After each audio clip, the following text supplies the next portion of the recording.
في أكبر الكتب.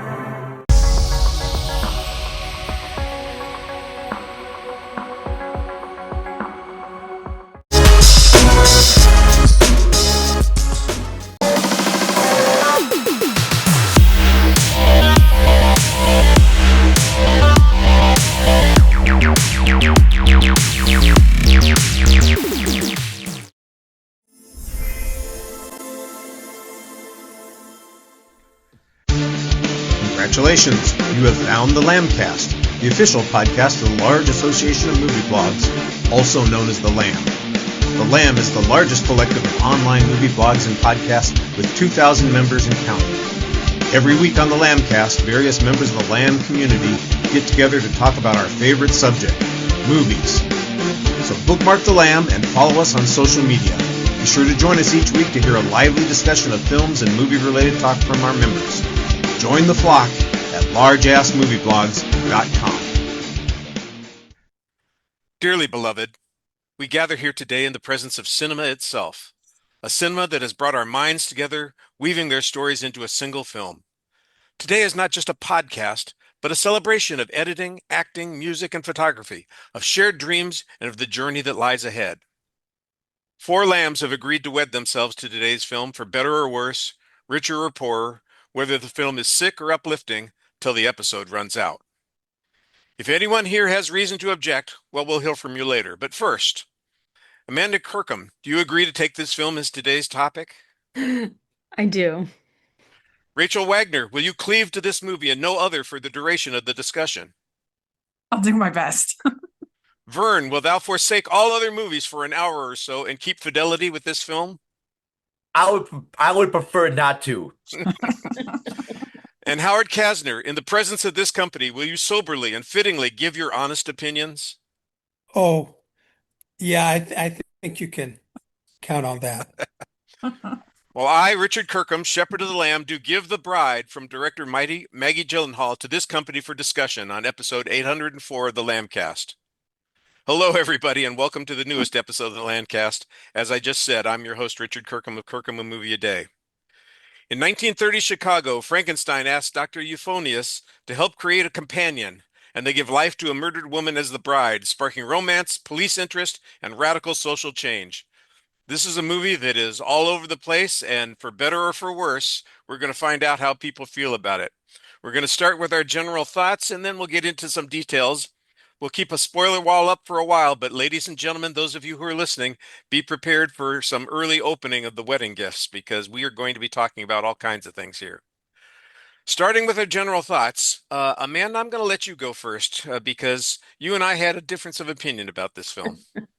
Yes. I will say this film is a vibe and I'm here for it. I agree, it's a little all over the place. It is, takes its inspiration from a lot of different places.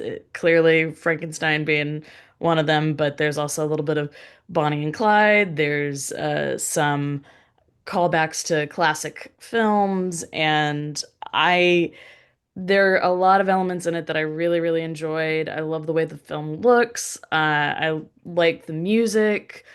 I absolutely adore Jessie Buckley and think she gets to chew the scenery quite a bit. And Christian Bale does a pretty good job as the Frankenstein monster as well. So yeah, in general, I really quite enjoyed this. I absolutely see how there could be people who would not appreciate it or not be a huge fan. But like I said, there was so much in it that I enjoyed that I really, really liked the film. Okay. Well, I thought that that would be a good place to start. Let's see if you have any supporters on this. Vern, I know that this seems like it's the kind of film that'd be right up your alley, so I'm going to go ask you to go next. Yeah, friends have told me all the time that there are certain movies that are clearly Vern movies. Weird, crazy, wild movies. And yeah, you're right, Richard. I did very much enjoy this film. I totally understand all the issues and problems people would have with this movie because its tone changes really abruptly. And if you're not used to that or like that sort of thing, it's going to feel very off. But I actually enjoyed it very much. It was nice little fun crime road pictures. I know that Amanda mentioned Bonnie and Clyde, but I got strong like Badland vibes with this. I got, strong like Natural Born Killers vibes with this. But it's with a Frankenstein and his bride. And I love that very much.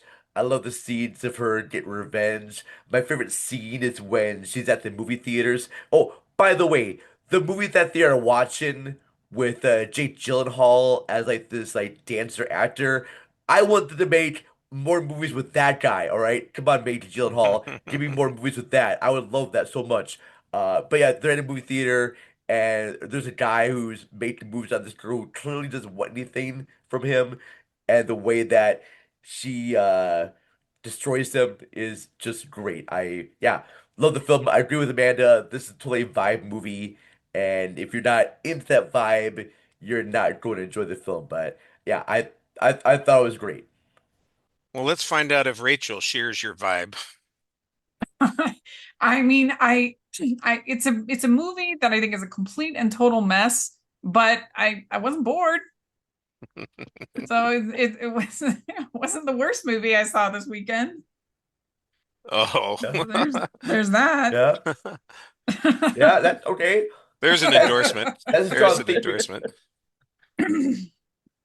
All right, Yeah. we'll keep that brief for the moment then. And Howard, how about you? Well, you know how you felt about one battle after another? Yes. I think this is worse. Okay. It's one of the worst films I've seen for some time.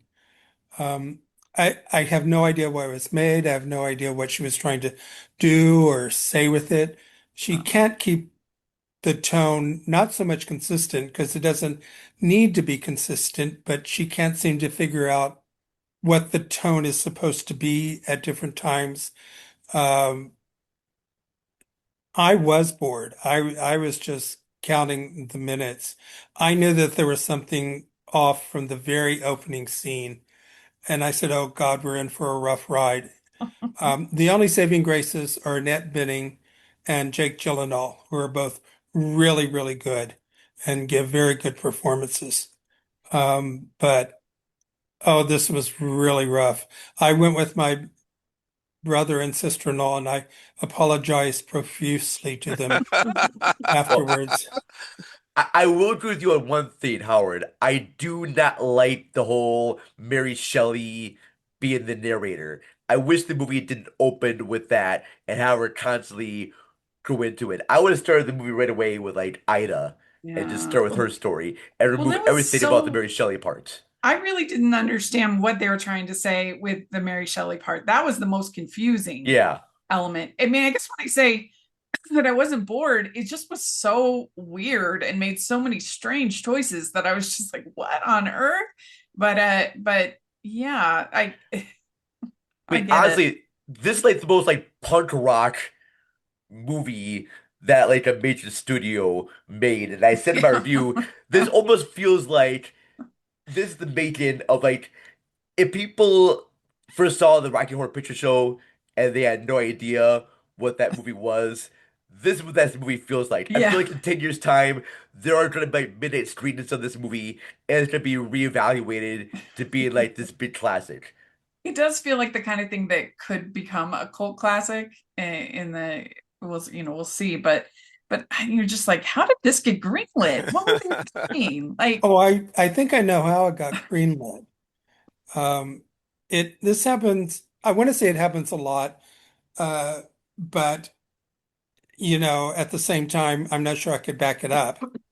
But she did a film, The Lost Daughter, and it was incredibly well received and got Oscar nominations. This meant that they threw a lot of money at her, and she made the mistake of believing her own hype and that she could do anything she wanted. And this sometimes happens to second films of people who have a strong success with their first one. They sort of it's true. think they can do anything, Oh, and they can't. Sophomore slump. I, I had no Yeah. idea that she directed a movie before this. I thought this was her first movie she directed. No, she did The Lost Daughter, which got Olivia Colman and Jessie Buckley both Oscar nominations. Oh, okay. Oh, Um, I didn't realize they both got nominated. I, Yeah. I am kind of curious about talking a little bit about Jessie Buckley in this. I thought she's great, very different departure from her performance in Hamnet, and I love that Yeah. she sort of like camps it up and vamps up the screen in her adaptation of The Bride. Uh, I would say though, my pick to play this character would have been Natasha Lyonne because I think she would Mm. have added just a little bit more heart to the character. I like what Jessie Buckley did, don't get me wrong, but at times she becomes just way too over the top. And I think with a different actor, she would bring a little bit more humanity to the character. And I think that Natasha Lyonne would be just a perfect fit. In fact, in some scenes, I could hear Natasha Lyonne's voice come out of Jessie Buckley. You didn't Okay. hear Mary Shelley, you heard Natasha Lyonne. I did. I heard Well, Natasha Lyonne. Yes. I'm gonna she have to. does need to. Oh, sorry. Go ahead. Sorry, I was gonna say I'm gonna have to slightly disagree. Not on the Natasha Lyonne thing, but I think that having Jessie Buckley in this role does give the character some more depth in certain places because she's very expressive. Yes, there are the over the top moments, but those are meant to be over the top, and it's in the quieter kind of. I don't necessarily want to spoil anything, but there are some scenes where she turns to a character and asks them a question, and she kind of quirks her head a little bit, and her tone changes, and she slips in between the sort of Mary Shelley, Ida characters really, really well, I feel. And so I can't say, whether or not Natasha would have been a good fit, but I think that Jessie Buckley brings a lot to the role, If for only both she the could have had a extra. consistent accent. Well, that's the point. She's supposed to not have a consistent accent. She's supposed to switch Why, between. why uh, wouldn't she have a consistent accent? Well, because she's Mary Shelley's supposed to have the one accent, and then Ida's supposed to have a different accent. Plus, Oh, she that's an interesting observation. It never once occurred to me. she That was I an artistic Ida decision. is supposed to be Chicago, like Chicago in the 1920s, and Mary Shelley's supposed to be very British sounding. It's Plus, when the bride gets recreated, she doesn't know who she is. She's still trying to find her identity herself. So maybe the different accents, and I never really noticed the different accents. So maybe that's why she has different accents because she's still trying to figure out who she is. Well, I'm going yeah. to offer my 2 cents before we get too far off Well, because that's I haven't right. had a We chance haven't to heard jump from in you. yet. Oh, I'm sorry. Go Oh ahead. yeah, you have an opinion too. That's okay. Oh, I've been who cares enjoying what you listening to think? all of you. Well, Rachel and Vern both said something that I was probably going to lead with, and that is that this movie could easily be playing across the hall from Rocky Horror Picture Show on a Friday or Saturday night at midnight. In a few years, I suspect that there will be a vibe cult following for it. I don't think it'll be quite as successful because you can't sing along and dance. Well, I guess you could dance to it. We could all mimic those dance moves if you want to do the Michael Jackson version of The Bride. People will be able to enjoy mimicking that in front of the screen at a movie theater. But this is I think everybody recognizes, even the people who like this film, that this movie is a mess, that it is at times incoherent.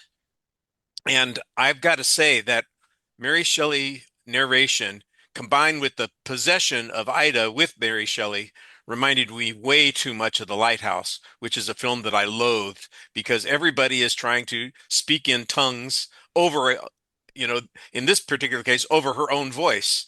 And it just is an irritation that was hard for me to put up with. However, like Rachel, I think there's a lot of stuff that's interesting to watch while this disaster is happening in front of my face.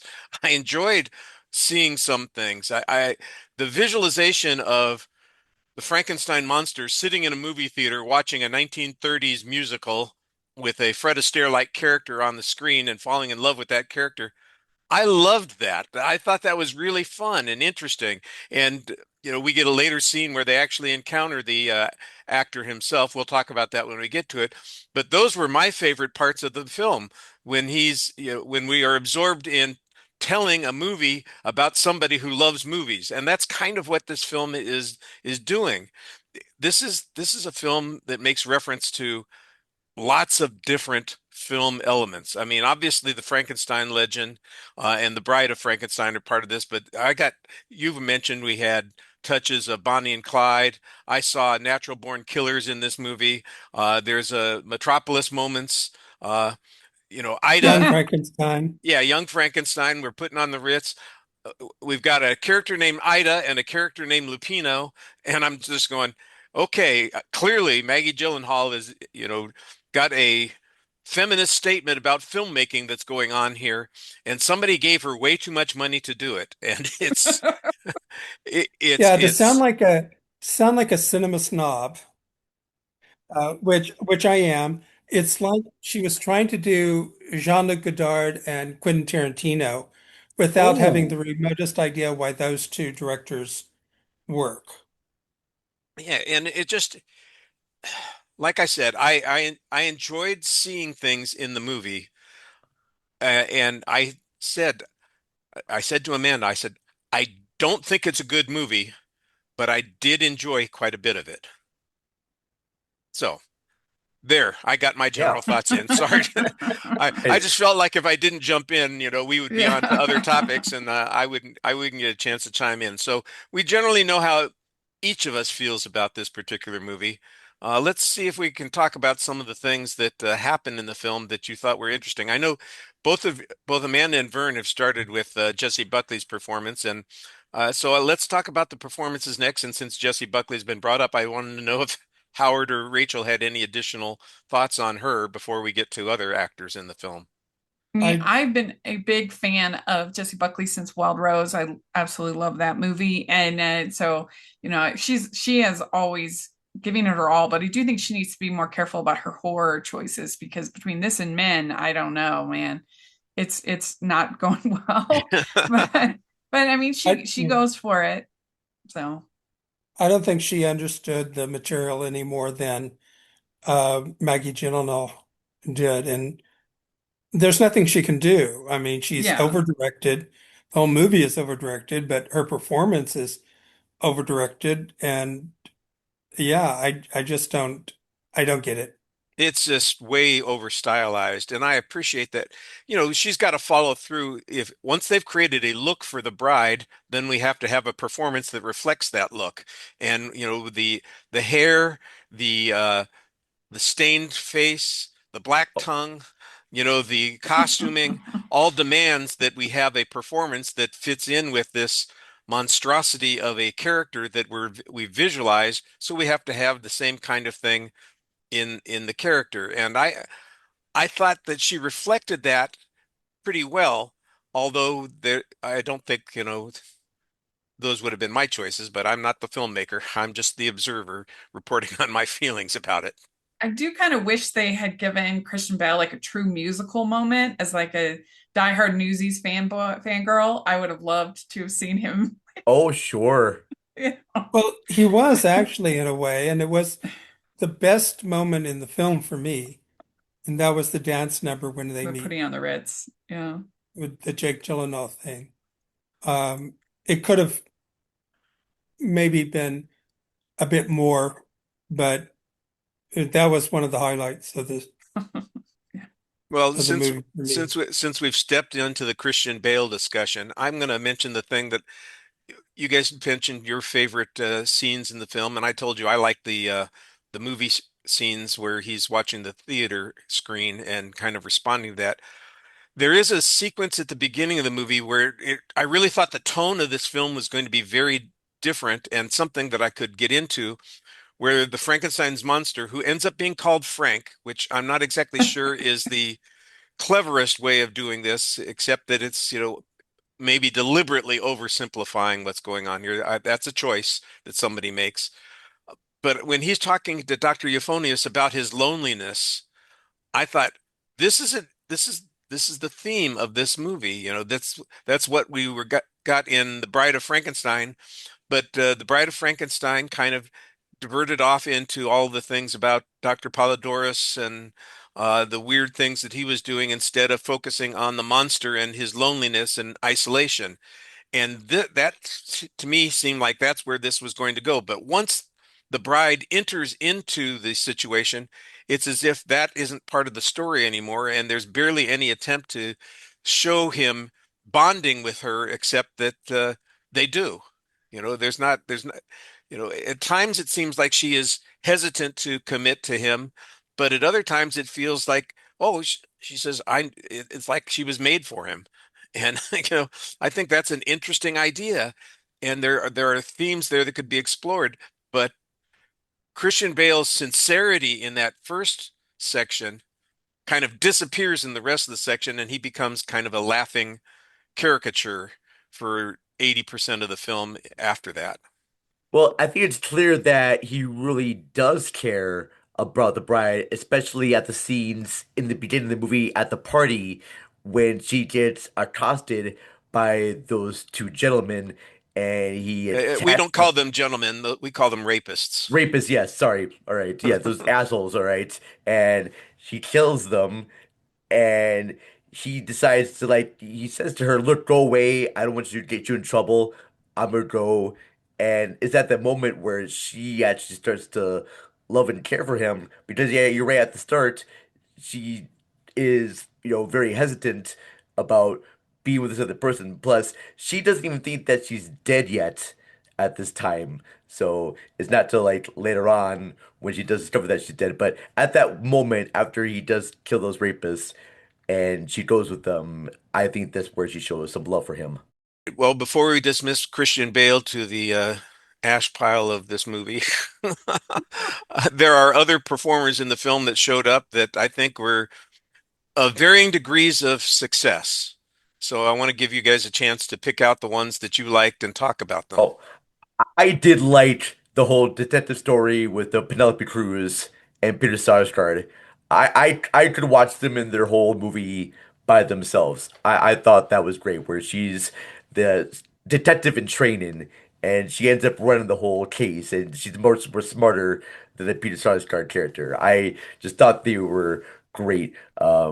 Almost reminded me a little bit of the It's Thin the Man Thin Man. series. That's it Yes. exactly. We were making references to old films, and there's a perfect example of the film references that are going on in this movie because they could easily be Nick and Nora Yeah. Charles without being married.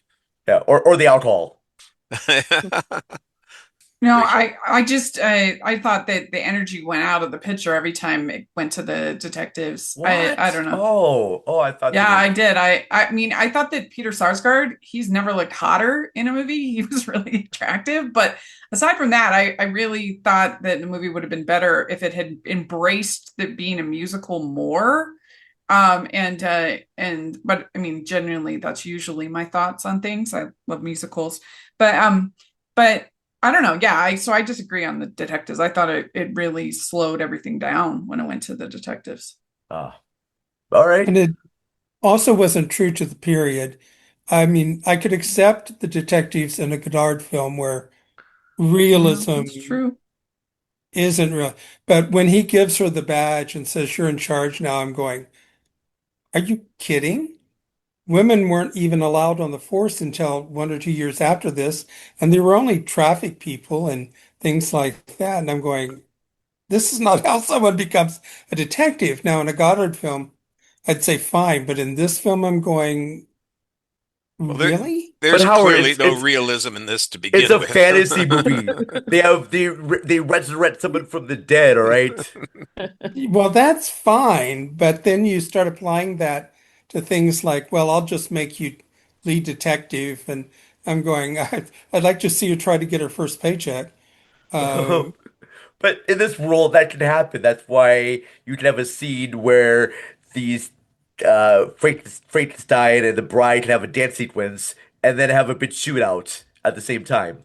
Well, if you want to talk about things that are unrealistic and strange, how about the fact that the woman who gets murdered after she's been possessed by the spirit of Mary Shelley happens to be resurrected by the Frankenstein monster who just happens to have wandered into town at that very moment. Come on, this is just silliness. And that's the whole thing with this movie. I have to basically accept stupidity as the premise of everything that happens in the film. And sometimes that's perfectly acceptable. When you're seeing something outlandish like their dance sequences, you just smile and go, "Okay, it's silliness." But then you see other sequences and they're presenting it as if there's something sobering about what's going on. At one point the bride or Penelope or Ida or whatever we're going to call her laments the notion that she might have killed the security officer on the train and that there would be a consequence to it. And it's as if she's a real person for a moment, but then, 30 seconds later, it's got nothing to do with anything that happened. We're to another scene or sequence where the tone is completely changed and not as a reflection of something that's deliberately humorous, just because we've made a sharp left turn for no reason. Well, it's kind of like the old saying of you only notice the boom mic in the shot in a bad movie. Yeah. It's when you're not engaged, when you're not, then you start to these things like what Howard was talking about with the detective, story. Like if he was super enjoying it, he probably wouldn't care about a historical detail like that. And so I think that there's truth to that. There's a quote that says in the beginning of the movie that Mary Shelley wrote Frankenstein as a dare, and I almost kind of feel like Maggie Gyllenhaal was given the same task to like she's gonna make her own movie on like a dare, and just made this wild and crazy, non-historical adaptation of this. And I have to kind of admire her for that. Just Well, for keep going. me, I agree with what you said, Richard. Sorry, I knew the Oh. name was going to I leave would my say mouth. you're not agree with me, Howard, that this is a good movie. Howard, thank you. That that the way it starts plot wise, it was a movie. I want to say if you gave me the screenplay to me, I could fix almost everything in this movie very easily. And yeah, you're right. The problem is that the monster shows up after the death, when actually the first scene should be him showing up and going to Annette Bening and saying, I want a bride. Then you go to Jessie Buckley getting murdered. Then it makes a lot more sense that they would actually find her because she would just be freshly buried at that point. I mean, at this point, how long has she been buried? And I'm not even sure where she's buried because she was murdered and they wouldn't report it to the police. So how did these people even find the grave? None of that makes the remotest bit of sense.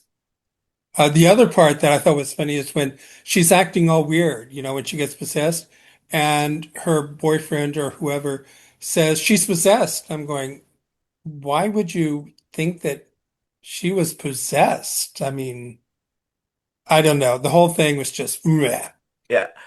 I would agree with that, Howard. The whole element with like their crime boss hiring her, I guess that was her boyfriend to, I I guess, think I think the idea is that she's an escort and she's part of that ensemble that are supposed to show a good time to the high rollers, the okay. hierarchy of the crime organization, that sort of thing. I don't know that there was any real Well, romance there. It's just well, she's a date for the evening.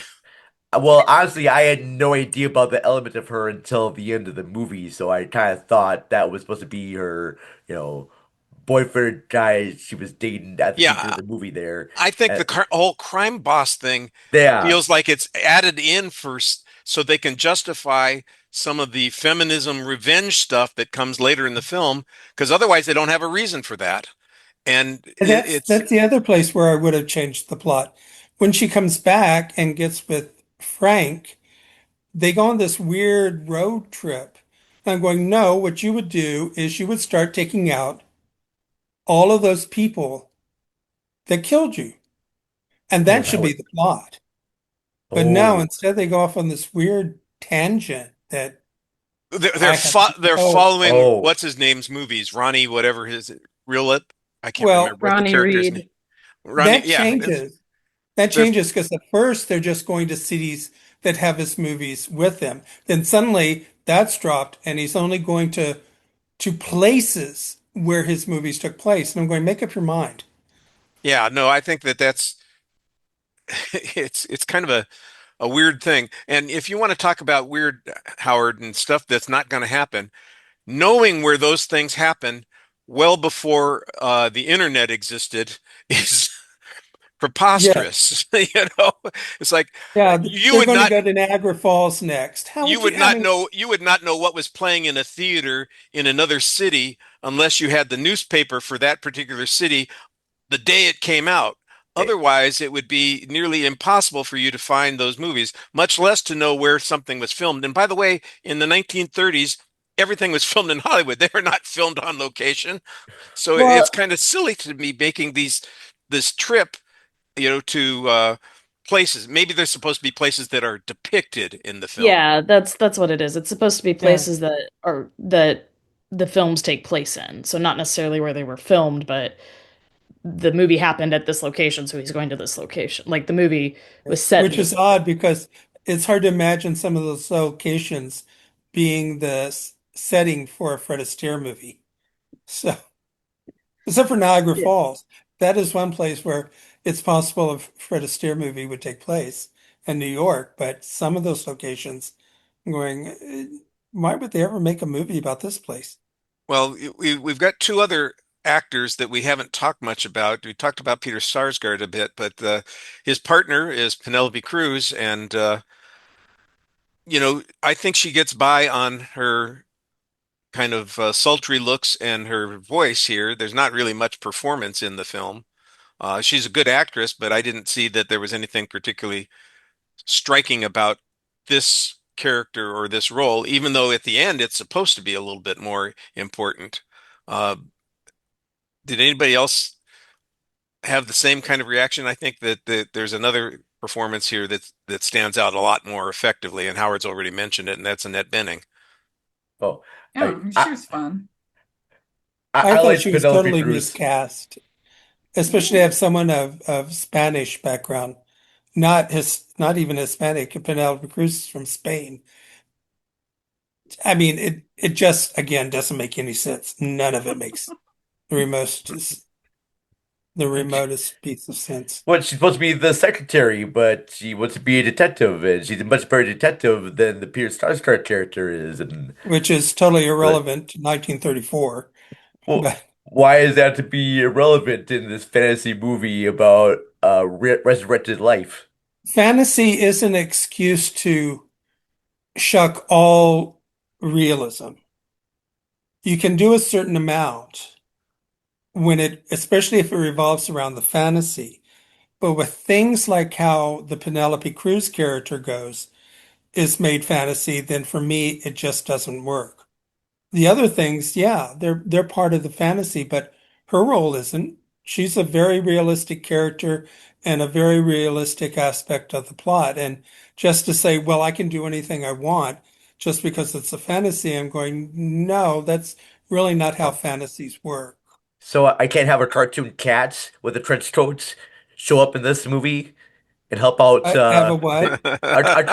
a talking cartoon cat with a cigar and a trench coat help solve the mystery about what happened with these murders that Frankenstein and the Bride are creating. I can't have that in a movie too. But, Not this one. It's totally out of Damn it. place. Ah, but don't you think, Howard, if you were super entertained by like the music or the performances or whatever, you wouldn't care about a detail like that, about Well, realism? yeah, but that doesn't. Well, actually, I'm not sure. Uh, I probably would. That was such an egregious uh, a departure from reality and believability. I think I would instantly say, wait, none of that is making any sense. All right, Yeah. I'm going to give a Yeah. quick warning to the listening audience here and watching audience, whoever's looking at the illustrated podcast. We're going to cross the spoiler zone here, so we are probably going to be talking about some issues that come up in the story. I don't know that you can spoil this movie, frankly. If you are that involved in what the story is, you're missing the whole point. I think Amanda's got it right. This is a vibe film, and if you're not vibing with it, you don't care what the story is, and if you're vibing with it, you don't care what the story is. Yeah. But there is a story here, and there are a couple of twists that happen along the way, and I want to make sure that if we're going to talk about it, that people are aware that it is now open season on those story elements that might come up. Not that I was jumping in with one, but I just want to make sure as we continue our discussion that people are aware that that's a possibility. Great. Throw Wes under the bus, Richard. We really appreciate that. Thanks. Amanda, you've been kind of quiet for a while. Have you got some thoughts on any of the things we've talked about? Nobody's mentioned Annette Bening per se, except in a Yeah. very You. general way. Well, Is that you? I have lots of thoughts. Okay. Um, in terms of the performances, well, I think we kind of touched a little bit on him, but I think that Jake Gyllenhaal as the movie star is quite charming, and I really like the scene where he meets Frank. I think that there could have been an opportunity to, paint him as a real asshole and make it that and have some sort of confrontation because of that. But he's actually clearly Frank is a little odd and he's gushing over a celebrity, and I'm sure that celebrities have those kinds of encounters all the time. And I thought that the way that they played that and made him, he talks to him and he is thankful and he, you kind of get that he's brushing him off, you know, to his friends, but he's not an asshole to him, and he's very much the charming personality that he is on screen. And so I thought that that was really interesting, and I I liked seeing him dance and I liked hearing him sing, and so I think that Jake Gyllenhaal was was one of the shining points of the film. You're with Rachel and me. What you really want is a black and white musical Yes. with Mm-mm. these Well, Wonderful characters. cheddar. I would love to I want a have Ronnie that. Reed picture. Look, give me a Ronnie Reed Yeah. picture. Yeah, exactly. But I want to ask you this, Amanda. In that Mhm. scene where Frank is talking to Dottie, what did he say? Because there was a moment where Frank is really angry at Mm. him, and I must have missed what he said to make him angry or upset. Was I it the whole issue like, "You're not my type, buddy"? Was that the line Yeah, that? Yeah, I think well, I don't know that something like that. yeah, I don't know that I necessarily read it as Frank getting really angry with him so much as he was overcome with the emotion of meeting this idol, and Okay. maybe, the Ronnie making a joke about something set him off a little bit, but basically the whole thing leads to him going into to this dance routine because he's entered into that fantasy world of his when he's watching the movies and he's trying to, communicate to this guy his feelings and thoughts and the meaning that he's had to him over the years. And going back to one of the things that you said, Dad, earlier about Christian Bale and having that moment at the beginning, talking about, well, maybe this film's going to be about loneliness, and maybe that's going to be the major theme. Um, I think that there's another similar moment with Christian Bale in that scene with Jake Gyllenhaal, where he tells him, you're the thing that has kept me alive, has, helped me through these years. And, you know, Ronnie doesn't understand what the hell he's talking about, beyond just, oh, you're a fan.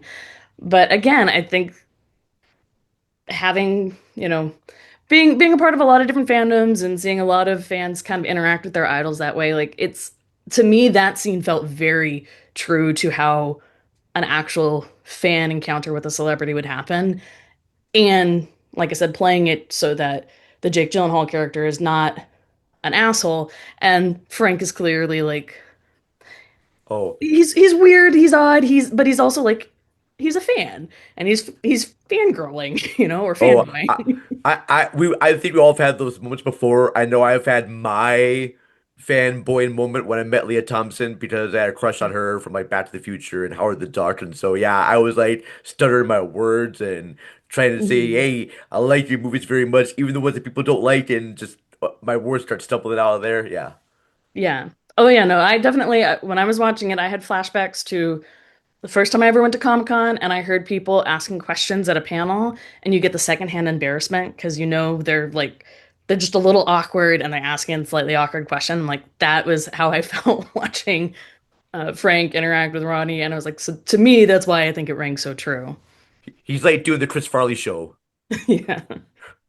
But I did have a couple of other thoughts, but I didn't want to divert from the acting if we still wanted to. I think we can divert from the acting at the moment. Go ahead. So my other thought is sort of more a general commentary on the film and maybe explaining some of its quirkiness and chaos. So the whole story of Frankenstein, the original, is well, there are a couple of parallels that I'm seeing between the source material of the book and this film. The Mary Shelley character in this acts as the narrator is similar to the way that the book is structured in that it's written in letters told from the perspective of the person that Dr. Frankenstein is telling his story to. So there are these moments in the book where you kind of step out of the actual monster story back to the reality of being told this story, and I feel like that's potentially what Maggie Gyllenhaal was going with the Mary Shelley character and then possession. There are these moments that take you out of the current story you're in to remind you that this is a story that's being told to you. That's one thing. The other thing is the monster in the book, and this has been somewhat adhered to in a lot of the adaptations, but it always kind of varies. But the monster in the book is a combination of different body parts from different people put together and reanimated. And to me, this film feels like it's trying to do that. It's trying to be different pieces put together, reanimated. So you have the detective story, which is very different than like maybe the musicals and the classic screwball comedy kind of films versus like the romantic comedy or the like Bonnie and Clyde story. And so to me, it feels like what Maggie Gyllenhaal is doing is essentially this film is her Frankenstein monster. It's all the things that she loves and wants to pay homage to in terms of film themes and lore, and it's all pushed together. And like I said, sometimes it doesn't work quite as well transitioning from one thing to another, but that's also kind of the point of the original story is that there's something lost when you're just reanimating dead flesh. And another one of the themes in the book that I also feel is very much in this, again, maybe not as clearly um, explained, but the whole soul issue. Do you have a soul or do you have humanity if you were dead brought back to life? And I feel like the bride is we've talked about it. We've seen some moments where she has she feels bad about shooting the cop. And so does she, is she still the Ida person who got involved in this whole world, this whole crime world to make sure that there was justice served for these women that were killed? Or is she the crazed Mary Shelley, or is she some new creation that doesn't have her humanity anymore? And so I feel like there's a lot of things in the movie that actually do play into the themes and elements from the original story that, like I said, maybe she's just not as explicit with. But to me, as a fan of the book, I felt like I saw a lot of those things being presented on screen.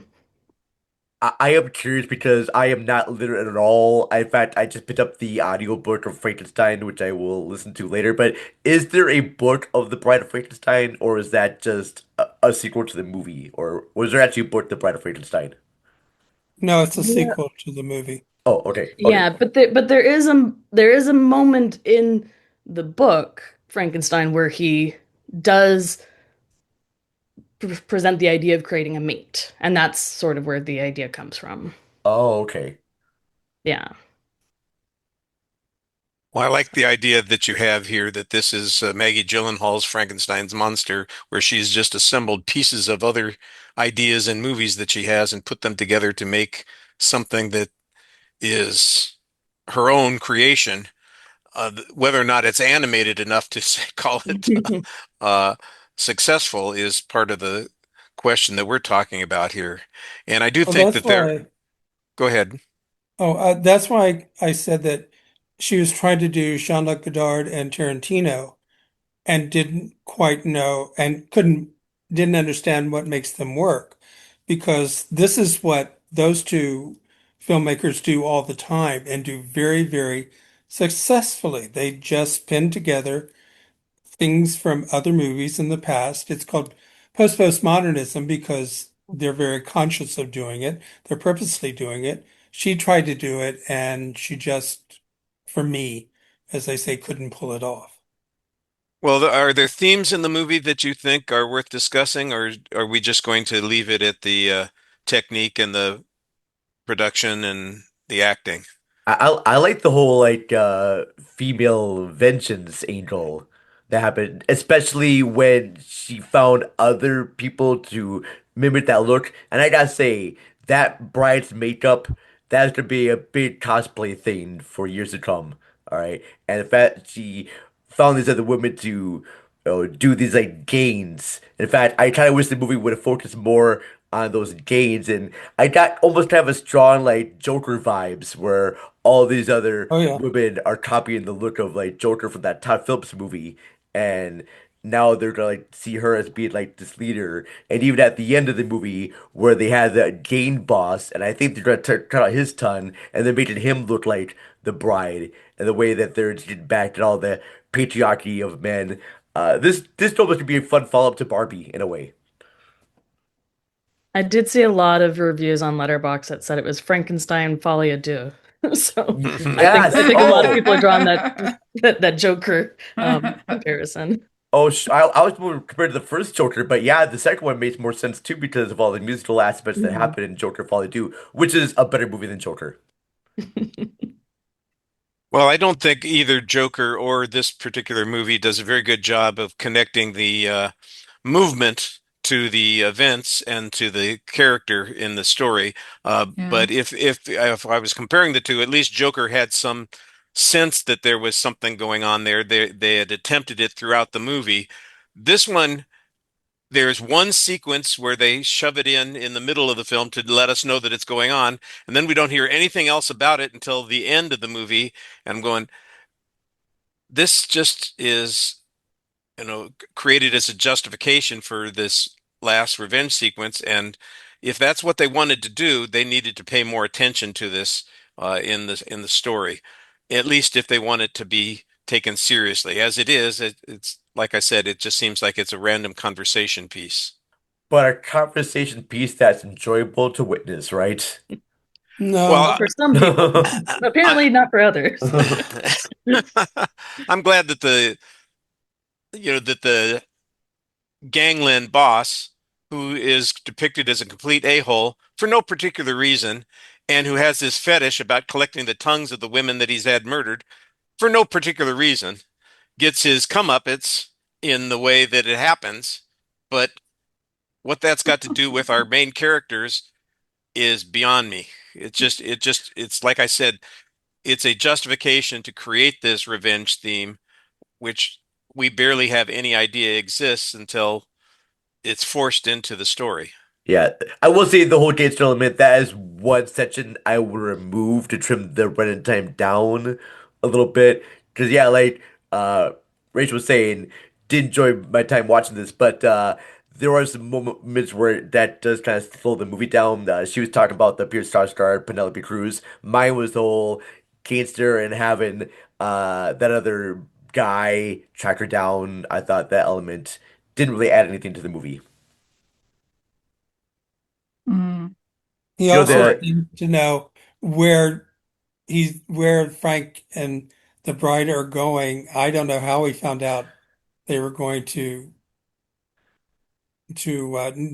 Niagara Falls unless that Missouri or was something. Niagara Falls, whichever place he runs into them first, and then again later. I guess he supposedly followed them after that, but he Yeah, doesn't I see. have no idea how he just and then he knew or someone knew that Frank returned back to the lab, or at least the bride did, and I'm going, okay, that's kind of a stretch.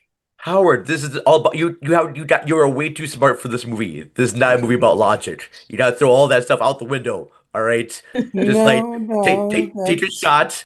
Just have a shot of like whiskey or hard alcohol. All right, with some sugar, and then like go. All right, I'm strapping in. I'm going in for Well, this. one of the ways that you can tell that they are really trying to go with the absurdist point of view is the Monster Mash song over the credits at the Oh, end. I thought that that is was the very clever. I that thought that was was the very best clever. part. That is the best use of Monster Mash that has ever been in a movie. All right. Once I saw that, I'm like, okay, this is total camp. This is a camp movie, and I'm digging the camp level of like campy weirdness in this. Yes, absolutely. Right. Well, is there anything else about the film that people wanted to talk about? I've run out of the prompts that I had, but maybe you guys have something else that I wasn't thinking of. Well, I think we should go back and talk about Annette Bening, who I thought gave the best performance in the movie. She seemed to be the only one who quite understood the tone of the whole thing, and that's why I think she gives the best performance there. She's a mad scientist who actually acts a little mad. Yes, but very intelligent at the same time. Um, so yeah, I thought she was the best thing in it. Ooh. I knew we As were in for, trouble with this movie from the opening scene when Mary Shelley is portrayed as a madwoman. And I'm going, where did that come from? Mary Shelley had a very successful life. I mean, Frankenstein was only her first book. She wrote a huge number after that and a huge number of articles and contributions to other things. Why does why does Maggie Gyllenhaal think she went mad and was crazy and was out of her mind? So as soon as I saw that, I said, "Oh, we're in trouble. We're now in hmm. trouble." And then it just got worse. I don't know if I saw her as particularly being like mad or out of her mind crazy. I just thought she was just very strongly bold, opinionated, but I never really thought of her as being, nuts so crazy. Oh, I think she was batshit crazy. Maybe I'm crazy myself and I just don't see crazy Yeah. doesn't see crazy, I guess. Well, that would explain everything that Maggie Gyllenhaal put on the screen. Okay. All right. Well, I guess that we're up for final thoughts then. So, final thoughts on the movie, and I think we started with Amanda. Let's start with Howard this time because I know that you are the one who is least in favor of this particular film. So, summarize your thoughts, and then we'll finish up. Uh, just about the worst movie I've seen in some time. As I said, what one battle after another is to you, this is what this movie is to me. It makes no sense. It seems to have no purpose. The tone, the ideas, the themes are not well thought out. And um, I think, as I said, she was trying to do Godard and Tarantino and can't really figure out or doesn't understand why they work. Okay. Rachel, your final thoughts? Yeah, I mean, I really thought this movie was a complete mess. I have no idea what they were trying to do and what was going for, but I was kind of, I guess, transfixed by the bonkersness of it a little bit. So I would give it like a 2.5 out of 5. Middling score, definitely. Yeah. Vern, Yeah, I'm gonna be the odd one and say I really enjoyed what was going on here. Yeah, even the messy parts. I like this movie way more than Del Toro's Frankenstein. I would give this one a solid 4 stars out of 5. Amanda. Well, like I said at the beginning, I enjoyed it. I think it's a vibe. I don't know if it's as clever as it presents itself to be, or tries to be. But I think, like I mentioned, I think there are a couple of things that I could see Maggie Gyllenhaal trying to make a point about, and there was enough in it that kept me moving forward. I was very much at the beginning, I was not sure because I wasn't really a fan of the Mary Shelley opening, but once we got into the story and once we got into the like possession and the bride being reanimated, I actually liked that piece more and more. And I think I said after after we left the theater, I said I think I need to think about this to decide how much I really liked it. Because I definitely came out of it and said I liked it, but I need to think about it. And I've thought about it the last couple days. And like I said, I think that there's a lot that I see in terms of parallels between the original story and even the structure of the original story and this film. And like I said, I don't know that it's quite as clever as I may be making it out to be. And I think Rachel and Howard have definitely indicated that they're not fans, and so maybe it's not, like I said, as explicit as it could be.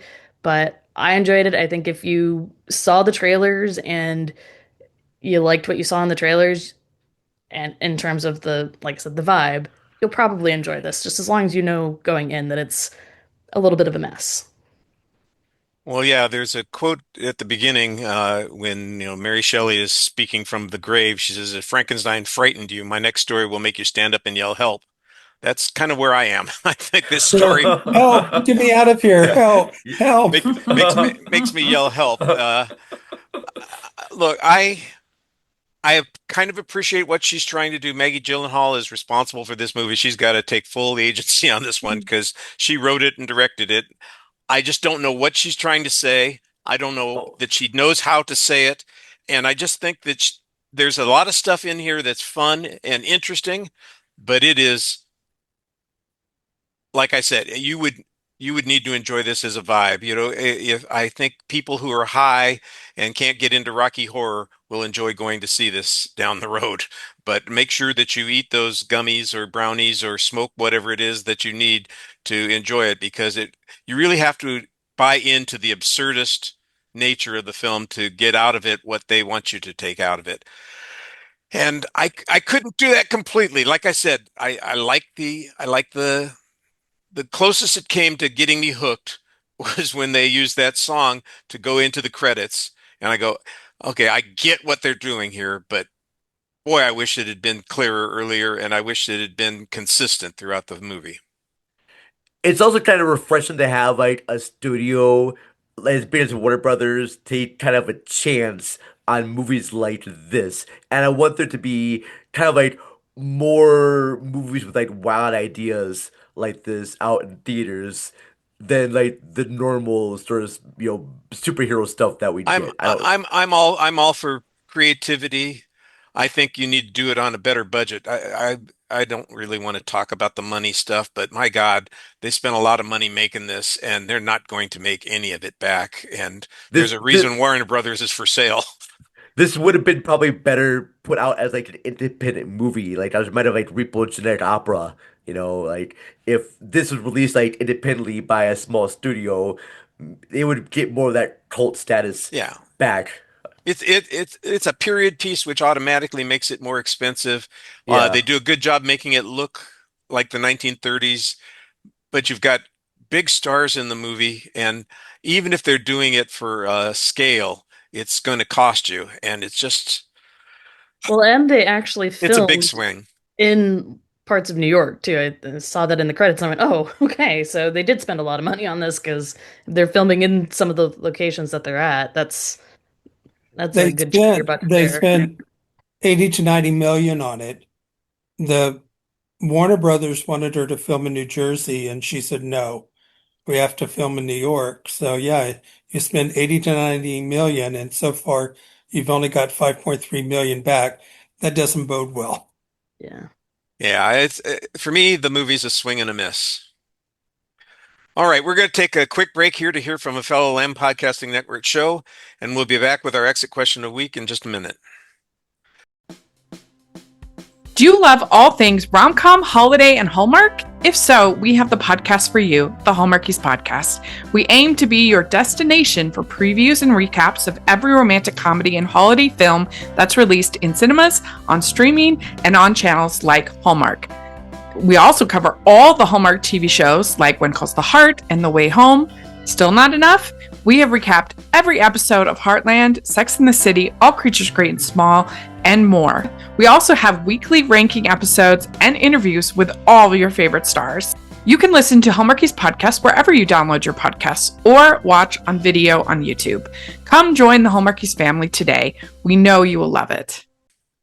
We're back, and it's time for the exit question of the week.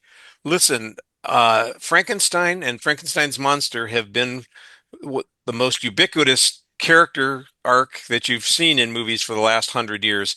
This story's been around forever. There are thousands of iterations of the story, and lots of different people have been inspired by it. I know that if I had to name Amanda's two favorite books, one of them is Frankenstein, I know, and the other is Huckleberry Finn. So I don't know that there are any Frankenstein elements to Huckleberry Finn, but if there were, somebody has made a movie about it somewhere. I'm sure, you know. So I'm just interested in what other people have seen over the years in the Frankenstein legacy that might have inspired them or that they appreciated. So our exit question of the week is, what are your three favorite film iterations of the Frankenstein story? And I know that people can be very literal on this because there are hundreds and hundreds of movies that tell the Frankenstein story pretty directly, but there are also plenty of others that are Frankenstein adjacent that tell those stories of monsters that are accidentally assembled, or the question of, who really should be responsible for life? Is there a soul? That sort of thing. And so you can go wherever you want with this, but I'd like to get everybody's list here.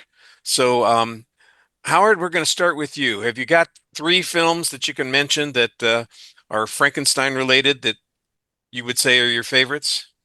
Yeah. I think I'll skip Bride of Frankenstein, even though it's one of my favorites. I'm going to start with Pygmalion. And the reason is that some time ago, and I can't remember when, I can't remember who said it, but it was someone who's commenting on how there really aren't that many stories, said that Frankenstein and Pygmalion are basically the same story. And suddenly the sky opened and the sun came out, and I said, I look at movies totally differently now because of that. But it's a 1938 British film based on the George Bernard Shaw play, where an upper class entomologist or and an accent specialist turns a gutter snipe into an upper class woman, into a lady.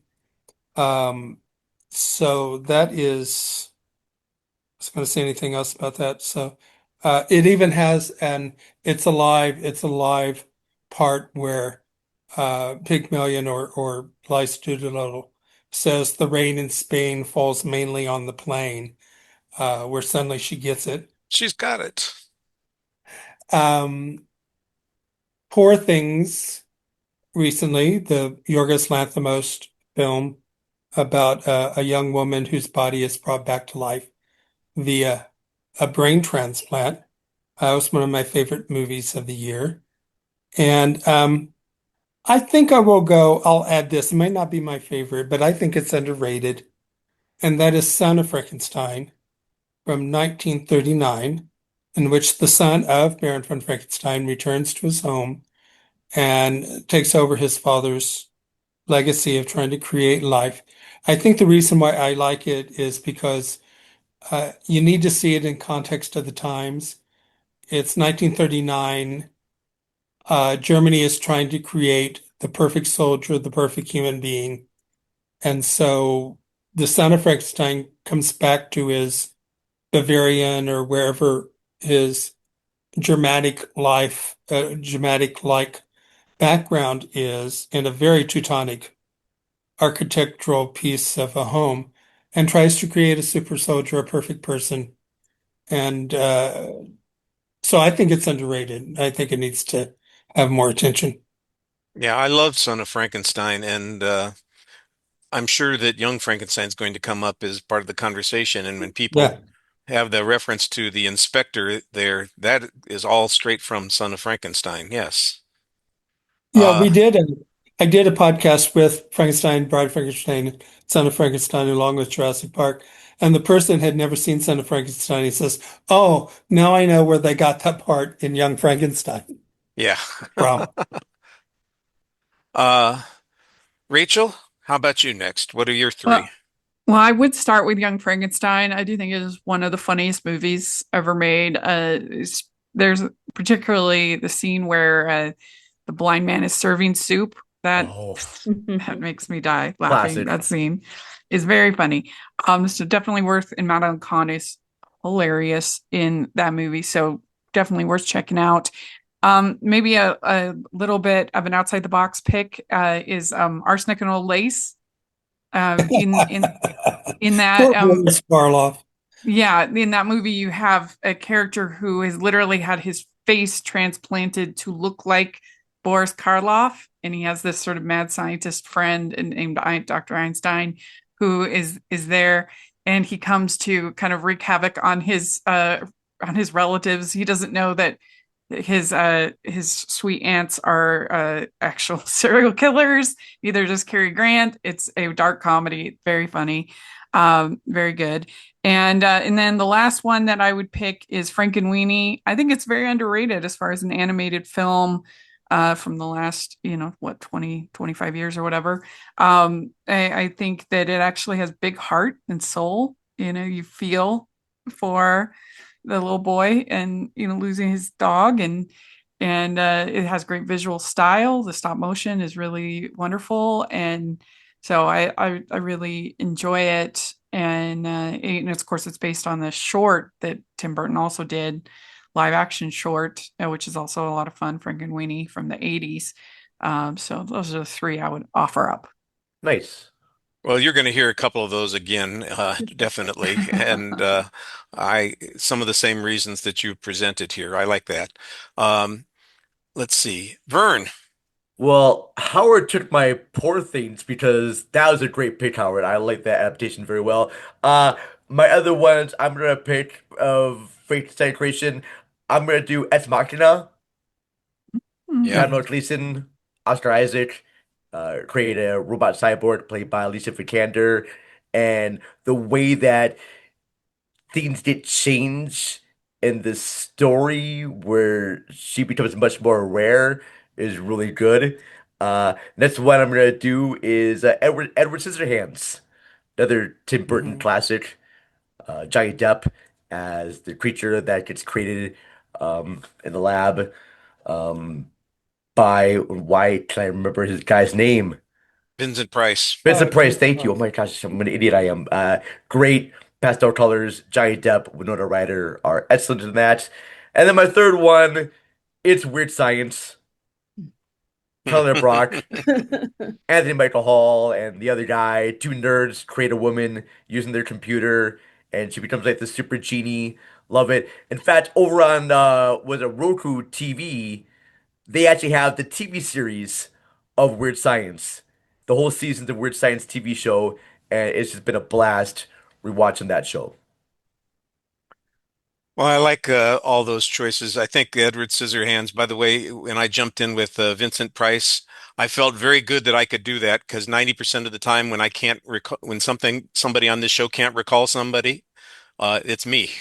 I'm glad, Well, thank you. I I'm Yeah. glad can't it believe wasn't me this time. Oh God, yeah. I would just say, that rapper from Thriller. Yeah, Yeah. exactly. Yeah, I've got the name right there. It's right there. It's sitting on the tip of my tongue. Unfortunately, I was able to come up with it. Amanda, how about you? Well, I was gonna talk about Frankenweenie, so I agree with Rachel on that. I'm actually more of a fan of the original short than the claymation, though the claymation's quite fun. It just to me it feels a little bit more overstuffed, and I think that the original is a little bit more concise. So that was gonna be one. I guess I have an alternative I guess I could talk about. I'm gonna go ahead and talk about the original Universal. I think that it's classic for a reason. You get all of the, sort of modern visual clues of Frankenstein from that. I think, it was actually something that I think they talked about in some of the behind the scenes stuff for the Guillermo del Toro one was that they had to be very particular about the kind of makeup that they did because the Universal Frankenstein makeup is copyrighted, and that's what's copyrighted, not the story, but the actual visual. So that's classic. My second one that I'm going to talk about is one that I haven't seen in a while, and but I remember quite enjoying it.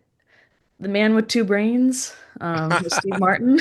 So, it's maybe a little bit looser in terms of the direct correlation, although you do get, a brain transplant into a body and a reanimated corpse. Um, and it's Steve Martin, so it's hilarious. And then the last one that I'll mention is uh, either Reanimator or The Bride of Reanimator. I love both of those Ooh. films. I didn't discover Oh. them until like the last 5 years, and I hate that I lived most of my life without them there because I absolutely love these movies. I think I've watched them yearly now, and they're just a ton of fun.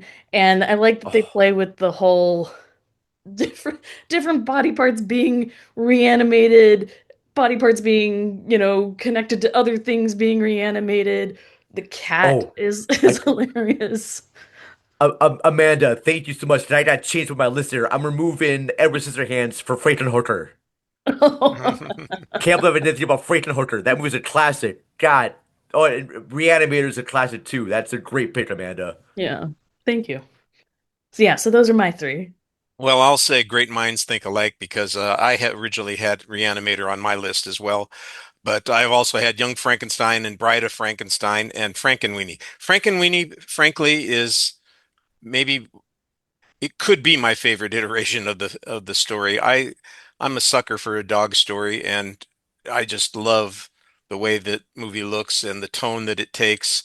And I like the fact that it apes the Universal Frankenstein movies so well, and it does it in a humorous and kid-friendly way, despite the fact that it's about reanimating flesh. And Reanimator, of course, I'm with Amanda. It's a go-to. It's one of those things that I always deal with. And Rachel mentioned Young Frankenstein. If I was listing all the films that I've seen here, the one that I've seen the most is Young Frankenstein. I must watch Young Frankenstein a couple of times a year, and I've done so for, well, let me see, it came out in 1974, so 50 plus years. I've seen it literally 100 times. It's a great film. But I'm going to go with the non-traditional route for everybody here, kind of, so we can finish off with a few uh, left field choices. RoboCop is Yes. is a Yes. is a perfect updating of the Frankenstein story, only with the monster turning into the hero instead of remaining a villain. 2001: A Space Odyssey is a Frankenstein story. It's a horror film. People don't usually think of it as being a horror film, but it is. I mean, we have AI that commits the murder of, five astronauts in space, and AI. It's created intelligence, an entity, and we lose control over it. And the question of whether or not it has a soul or not, whether it's a thing or not, that's one of the themes that comes up in Frankenstein. And to go along with that, somebody mentioned it briefly, Jurassic Park, where we are literally playing God, creating or recreating animals that no longer exist and doing it in a way, that, what's the line that Jeff Goldblum uses? We're standing on the shoulders of genius without really thinking about what it is that we're doing and why we are doing it. And that's always the downfall of the scientist in the Frankenstein stories. They're not always considering the possible ramifications of their choices. And if there's a recurrent theme in all of those stories, that's what Jurassic Park is all about. And then subsequently, of course, it's about giant dinosaurs chasing people and eating them. But if there's a moral to the story, it's got to be, that sometimes creation is a dangerous thing. All right. Well, I want to thank everybody for joining the show this week. I know some of you suffered through the movie, some of you enjoyed the movie, but we've now got it on our list of things that we can say that we've been a part of. I want to give Yes. everybody a chance to promote anything that they think their audiences would like to turn their eyes and ears to. So, Vern, let's start with you. Have you got something that you want people to see or listen to? Yeah, I have a new written review of an independent movie on my website called Shift over at cinemarecall.net. And then our podcast is a combination of two podcast shows that I host. One is on the DDI Films podcast talking about Oscars. And then over on the Rotten Truth podcast, me and Donnie Roberts talk about the film Graveyard Shift for Rabbit Hole Podcast. Very nice. Uh, Rachel, I'm going to ask you to wait because I think that Howard and Amanda are a little light in this category. Howard, do you have anything other than your past archive of stuff? The only thing I have is that I'm trying to also get back into writing essays. So on my blog, Rantings and Ravings, I wrote an essay about the difference between male-driven film noir and female-driven film noir. All right, I think I like that. I'll see if I can find that link and I'll make sure that that's where we go in the show notes. Amanda, I know that you are not really updating things, but have you got a place that people could maybe catch some of your Yeah, thoughts? I don't, unfortunately, I'm kind of taking a break from the digital world, for the most part. But if I were to have anything, it would be on hollywoodconsumer.wordpress.com. But I will promote, because I'm on it, the Scream 7 show. So I was on that. I had lots of thoughts, and didn't post a link to my on my blog, but maybe I'll go do that, and that'll be the thing that I'll actually have. I think the last time that I updated the blog was 2 years ago. So, There you go. You'll have something fresh on it. yeah. I like that. And Rachel, I know that you have a ton of stuff.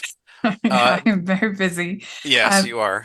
Yeah, we've got at Hallmarkies podcast, got lots of fun. Anything rom-com or holiday related, we cover over there. So we got a lot of Bridgerton coverage if you're a fan of that show lately. A lot of fun stuff. So check that out. And then also on Rachel's Reviews, I have a new show starting just this week called Friday Flicks, where I cover the new releases and I have a bunch of my friends on. I'm really proud of it and excited about it. So if you're curious for more of my thoughts on new releases like Dolly, then you can check it out. Please do. I would really appreciate it. Well, it's great to always have something that you can go to share your thoughts on something that you really hate or really liked. And the Lambcast isn't always that venue because we don't cover everything, but what we cover is choice. And it sounds like you've got some good choices on your site. On my side, I'm still just trying to keep up with the things that I've seen in theater. I have a couple of movies that I still need to post on. I'm going to basically just post my our last week's episode of the Lambcast is my commentary on Scream 7 because I'm not sure I have anything really original to contribute to it other than what I said on that show. And then I did see I need to do a written review of the film that we just talked about. So maybe I'll just cheat twice. I could always do that. Yeah. I don't know. Is it a ghost story, a horror story, or most frightening of all, a love story? Ask me if I want to see it again. I would prefer not to. Thanks, everybody.